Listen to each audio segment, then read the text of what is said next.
A side dish recipe perfect for breakfast, lunch, or dinner are my roasted potatoes with onion soup mix recipe. All you gotta do is combine olive oil in a large bowl with a packet of onion soup mix and some freshly chopped rosemary. Mix everything together until the soup mix is well combined with the olive oil, and then place it aside. To prepare the potatoes, I like to keep the skins on and then cut them in 3/4 inch cubes.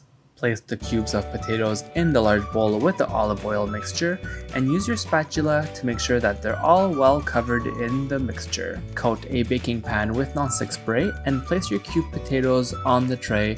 Spread them out evenly and make sure to get all that delicious flavor on those potatoes.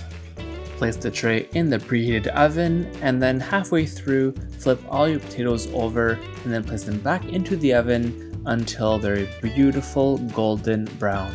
Give this recipe a thumbs up and make sure to get the full recipe at FrenchKissCook.com.